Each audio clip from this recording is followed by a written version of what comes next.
माननीय डॉक्टर आयुर्वेदाचार्य लीलाधर जी रावत हमारे बीच में हैं और आप खंडेलवाल समाज के आयुर्वेद को शीर्ष स्थान में पहुंचाने वाली प्रतिभा है। 35 देशों की यात्रा कर और लगभग 20 वर्ष विदेशों में आयुर्वेद का प्रचार प्रसार किया और सबसे बड़ी बात यह है कि आयुर्वेदिक औषधियों के बारे में आपका रिसर्च और चल रहा है। आपने अनेक औषधियां अपने प्रांगण में लगाई है, बगीचा पूरा गार्डन तैयार किया है और वहां से देश ही नहीं विदेश के अनेक जो मरीज हैं, रोगी हैं, आपके पास में आते हैं और चिकित्सा सेवाओं का लाभ लेते हैं। सबसे पहले तो आप सबके लिए मैं अभिनंदन करता हूं और हमारे साथ में माननीय आर.बी. गुप्ता जी हैं जो महाप्रबंधक रह चुके हैं, बैंक ऑफ बड़ौदा से सेवानिवृत्त हैं। माननीय कैलाश जी रावत जी भी हमारे बीच में हैं, आप इंदौर से हैं और सामाजिक सेवाओं में आपका बहुत बड़ा योगदान है। आज हम जानना चाहेंगे इस महत्वपूर्ण क्षण में कि आयुर्वेद को किस प्रकार से आपने सींचा है और कैसे उसका लाभ हमको मिल सकता है। माननीय। Thank you. अशोक जी से बहुत प्रेरणा मिलती है और उसी प्रेरणा से हम यहाँ हैं।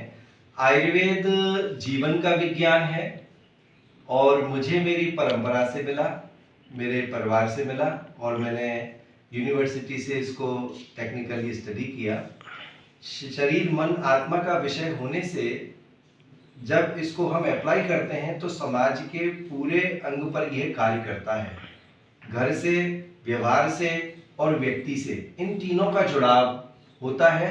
और चूंकि मैं एक चिकित्सक हूँ और मैं शरीर की जो समअवस्था होती है दोषों की और उसमें जब विकृति आती है तो रोग उत्पन्न होते हैं, इन चीजों का मन के स्वभाव पर प्रभाव पड़ता है। उस प्रभाव के लक्षणों को प्रकृति के द्वारा जब व्यक्ति पे हम देखते हैं तो समाज के और जो हमारे अलग अलग भिन्न भिन्न क्षेत्रों के प्रभाव हैं उनके गुण धर्मों पे जो परिवर्तन आता है, स्वभाव में जो परिवर्तन होता है, वर्तमान समय के परिप्रेक्ष्य में बच्चों के स्वभावों में जो परिवर्तन हो रहा है, उन सबको स्वस्थ कैसे रखा जाए। जीवन की जो मुख्य विचारधारा है कि जीवन हमारे शरीर के अंदर है और जीवन पद्धति जिसे लाइफ स्टाइल कहते हैं वो शरीर के बाहर है। तो शरीर की जो स्वास्थ्य है वो शरीर के अंदर संतुलन बनाने से मिलेगा। कई बार हम लाइफ स्टाइल के लिए अपनी लाइफ को ही किल कर देते हैं। Without knowing the life we are running behind the lifestyle.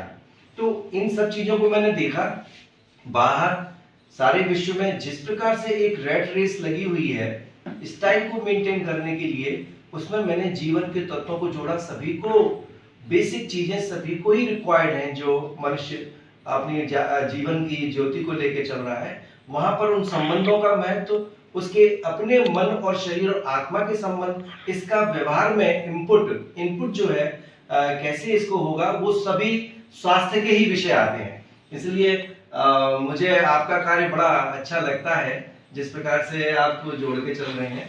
तो जी, मैं अब हम रोगों पर चर्चा करना चाह रहे हैं। एक तो आज हमारे पास में लाइफ स्टाइल, जीवन शैली में बदलाव एक बहुत बड़ी चुनौती बन चुका है और आज के जो बच्चे हैं वो 3 चीजों से बहुत मुख्य रूप से प्रभावित हो रहे हैं।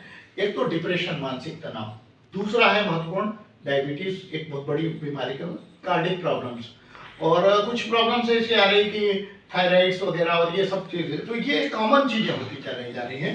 सबसे पहले अपन आज चर्चा करें क्या डायबिटीज का मतलब आयुर्वेद के द्वारा पूर्ण निदान संभव है। देखिए, जहां तक पूर्णता का विषय आता है उस पूर्ण शब्द को केवल परमात्मा के लिए योग किया जाता है कि वही पूर्ण है, बाकी तो संसार अपूर्ण है, इसलिए मैं उसको नहीं कहूंगा। लेकिन हमारे यहाँ पर जो शुगर, डायबिटीज के जिन कारणों से रोगी बनता है उन कारणों को उसकी आज की जीवन पद्धति में कैसे मिनिमाइज कराएं, उसकी गाइडलाइन उसको करना जरूरी है जिससे कि 70 to 80% आप प्रिवेंशन कर पाते हैं। रोग अगर हो गया है तो आगे न बढ़े। मेरी एक गोली चल रही है तो मुझे आगे आने वाली लाइफ में 2 या 3 गोलियां इंसुलिन पे न जाना पड़े। अगर ये उपाय भी हम आयुर्वेद की मदद से करते हैं तो मैं पूर्णता की बात मानता हूं। जहां तक क्योर की बात होती है वो एक अलग इंडिविजुअल सब्जेक्ट हो जाता है स्टेटस के आधार अच्छा अच्छा, जैसे हम कह रहे हैं कि एक बेसिक गाइडलाइन हम क्या बना सकते हैं एक आम व्यक्ति के लिए कि वो मधुमेह से मतलब बचा रह सकता है, क्योंकि बहुत क्लिष्ट में जाए, पर एक सामान्य कुछ बता सकते हैं कि क्या उसको अपने जीवन में पालन करना चाहिए? बिल्कुल, बहुत छोटी सी 4 बातें। जी जी ज्यादा नहीं। जी एक तो एक खाने से दूसरे खाने के बीच में कम से कम 4 घंटे का अंतर रखें। जी जी जी यहाँ थ्योरी अपोजिट हो जाती है। जी। जब शुगर हो जाती है कहते हैं बार बार खाओ, थोड़ा थोड़ा खाओ। जी जी जी। तो अगर आपको है तो 4 घंटे का आपको अंतर, तो आप जैसे 2-2 घंटे पे खा रहे हैं तो आप उसको थोड़ा कम करके खाएं। जी जी। एक साथ एकदम झटके से 4 घंटे पे नहीं जाएंगे तो शुगर नील और हाई का भी दिक्कत रहती है अगर आप रोगी हैं। अगर आप रोगी नहीं है, स्वस्थ हैं, तो आपको डायबिटीज एंटर नहीं करेगी अगर 4 घंटे के गैप से आप एक जीवन शैली बनाए। नंबर 2, मैदा का कम से कम प्रयोग करें। मैदा की बनी हुई वस्तुओं का कम से कम प्रयोग। नंबर 3, भोजन से 1 घंटे पहले और 1 घंटे बाद पानी का सेवन करें। और नंबर 4, अपने जो शरीर के मन हैं उनको समय पर त्याग करें, डिलीट ना करें। जी जी। Body urges must need to be clean. वेगों को होल्ड ना करें। शारीरिक वेगों को आज की जीवन शैली में बहुत होल्ड किया जाता है, चाहे वो मूत्र का वेग है, चाहे मल का वेग है, चाहे खांसी का वेग है। हम सभ्य समाज में रहते हैं तो इनको थोड़ा सप्रेस करके एक उसमें चले जाते हैं। इसका ध्यान रखें तो जीवन शैली का प्रभाव। आपने बात तो बहुत कच्ची, पर मतलब एक बहुत टिपिकल जो कि मैंने भी बार बार अपने लेखों में भी लिखा है कि यदि कब्ज है तो बहुत सारे रोगों की आपकी जड़ है ना। एक बहुत बड़ा प्रश्न आता है हर बार आयुर्वेद के हिसाब से कि त्रिफला का कब्ज में उपयोग किया जाना चाहिए। कब्ज को हटाने के लिए एक तो जैसे आप मतलब क्या बेसिक चीजें हम मतलब रूटीन में, क्योंकि आजकल के बच्चे बहुत ज्यादा कब्जित है और वो रात भर जागते रहते हैं, दिन भर मतलब परेशान। मैंने आपसे पहले ही कहा कि मानसिक तनाव, तो कई बार तो कब्ज और इंडाइजेशन भी उनकी मानसिक तनाव का बहुत बड़ा कारण बनता है। तो आप उनको हम क्या बेसिक रूप से देना चाहेंगे कि वो कब्ज से मतलब मुक्ति पा सकें? देखिए, यहाँ पर समस्याएं होती हैं और हम समस्याओं को हटाने का उपाय करते हैं। हम कोशिश करते हैं, वो आवश्यक है। कब्ज है तो कब्ज के लिए देना पड़ेगा कुछ ना कुछ, इतना अच्छी औषधि है। लेकिन जो मैंने नियम बताए 4, उससे कब्ज हो भी नहीं या नहीं हो, वो पहला महत्वपूर्ण है। जी जी। तो कब्ज बने ही नहीं शरीर में, इसके लिए हम क्या करते हैं, वो हमारे चारों बिंदु उस पर कार्य करते हैं। जी जी जी, ये आपने बहुत अच्छी बात कही। क्योंकि हम समस्या और समाधान पे तो भाग रहे हैं, समस्या से समस्या पैदा होती जा रही है। एक साइड इफेक्ट के बाद में उसकी दवा, दूसरा साइड इफेक्ट, तीसरा side effect, the big chain of the problems are coming. तो उसको कैसे मिनिमाइज करें, ये बहुत महत्वपूर्ण विषय है। अगर इसको हम लेके चलते हैं तो वह आयुर्वेद का पहला उद्देश्य होता है स्वस्थ से स्वास्थ्य रखना, और उसके बाद में आतुरत से विकार प्रशमनम, रोगी की कैसे हम रोगों से रक्षा करें। तो जो आपने विषय रखा है बच्चों में जैसे अवसाद का लक्षण है, ये है। अब दिन भर उनको काम करना ही है, रात में भी जगते हैं, सबके टाइमिंग है। उनको कहिए कि आप भैया जो भी आपका टाइम टेबल है कि आप 7 घंटे की नींद जरूर लें। 7 घंटे की नींद, जी जी जी। तो जब नींद लेंगे उसके बाद में पहले 7 घंटे की नींद पर लाएं, फिर नींद के बाद में उनसे कहें कि अगर आपको बाहर जाना है तो समय से 1 घंटे पहले या 1.5 घंटे पहले उठें। जी जी। तो थोड़ा थोड़ा मोटिवेशन छोटी छोटी बातों पे हम लोग साइंस ऑफ सेल्फ हीलिंग या सेल्फ रियलाइजेशन या सेल्फ केयर में ऐसे इंट्रोड्यूस करते हैं। तो उस विषय में बेसिक्स पर जो छोटी हमारी मॉर्निंग की जो दैनंदिनी है उसको कभी मिस ना करें। अच्छा, एक और बहुत ज्यादा महत्वपूर्ण प्रश्न आ गया जो जैसे युवा वर्ग के लिए, एक तो रात भर जागना और दिन में लेट सोना, है ना। हम कितना भी बताएं उनको, कितना भी समझाएं, उसको मानते नहीं।